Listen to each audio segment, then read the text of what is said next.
पशु बनने में कौन सा लाभ है? ना बोल सकते हैं, ना समझ सकते हैं। तो पहले तो ये डिसाइडेड होना चाहिए ना कि अगला जन्म चाहिए कि नहीं चाहिए। क्योंकि जब किसी का विवाह होता है ना, तो लोग कहते हैं 7 जन्मों का बंधन है। तो मतलब 7 जन्म तो फिक्स हो गए। अब ये 7 जन्म तो लेने ही लेने, 7 जन्मों का रिश्ता न टूटे, ये ना हो वो ना हो। जब तुम खुद ही सोचे बैठे हो कि आगे 7 जन्म हमें लेने ही हैं, तो भगवान भी बेचारे करें तो क्या करें। वो तो अपनाने के लिए तैयार हैं, पर हमने ही सोच रखा नहीं अगला जन्म ऐसा होगा वैसा होगा। हमारे ब्रज में तो ये भी कहते हैं, जैसे बहुत सारे लोग गोवर्धन जाते हैं, बरसाना जाते हैं, तो वो पत्थरों का घर बनाते हैं कि ठाकुर जी हमारा ब्रज में घर बना देना।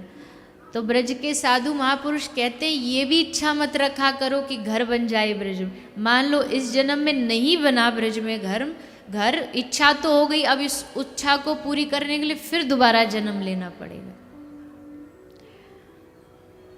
पर हम तो मायावादी हैं, तो ये सब चीज़ें मांगते रहते हैं। हमारे एक भैया हैं गायक, इस बार नहीं आए हो, तो वो एक भजन गाते हैं, पता नहीं उनका ज़्यादा ही प्रिय है।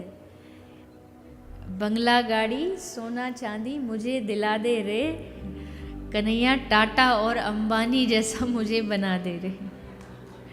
मैं उनको कई बार बोला भी भैया ये भजन आप मत गाया करो, पर उनको कुछ कुछ हो जाता है बीच बीच में कुछ समय बंद रहते हैं फिर गा देते हैं।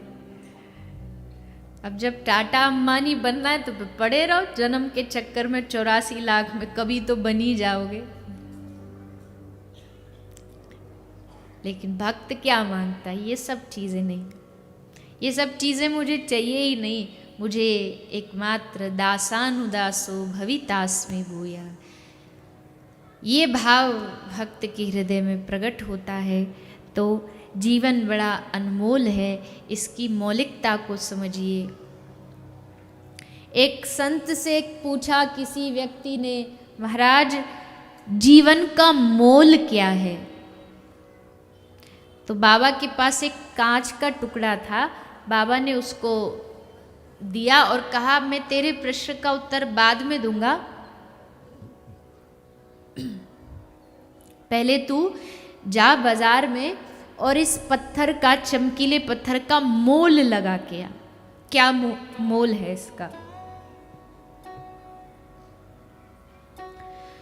तो गया बाजार में, पहले उसने वो पत्थर एक सब्जी वाली को दिखाया कि इसके बदले क्या दे दोगी। तो सब्जी वाली ने आगे पीछे देखा, थोड़ा दिखने में सुंदर पत्थर है, बोली चलो 1 किलो आलू, 1 किलो टमाटर, 1 किलो भाजी, ये सब दे दूंगी। अच्छा, फिर आगे बढ़ा, एक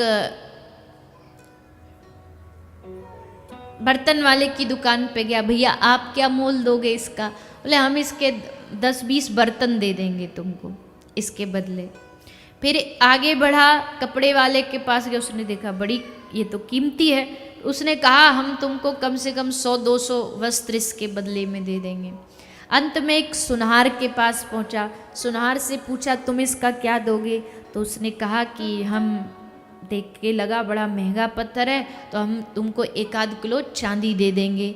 फिर एक जौहरी के पास गया जिसको वास्तविकता में हीरे की परख थी, उससे पूछा, उसने पत्थर देखा तो देख के कहा भैया इस पत्थर के बदले तो मैं तुमको पूरी अपनी स्वर्ण की दुकान भी दे दूँ ना तो भी कम है, ये इतना कीमती पत्थर है जो प्राप्त कहीं किसी को होता नहीं है। अच्छा, आया वापस, उसने साधु को कहा बाबा जी गजब हो गया, सबने पत्थर का अलग अलग मोल लगाया। बाबा ने मुस्कुराते कहा यही तेरे प्रश्न का जवाब है। जीवन का मोल कोई तो 1-2 किलो आलू सब्जी में बिता देता है, कोई चंद बर्तन खरीदने में बिता देता है, पर कोई सच्चा जौहरी ही होता है जो समझ पाता है कि इस मानव जीवन की कीमत बड़े बड़े हीरे मोती से भी ऊपर है। इसकी कीमत कोई नहीं लगा सकता, इसका मोल ये अनमोल है, ये भगवान की दी गई सबसे बड़ी मानव शरीर की कृपा है, इसका कोई मोल नहीं है।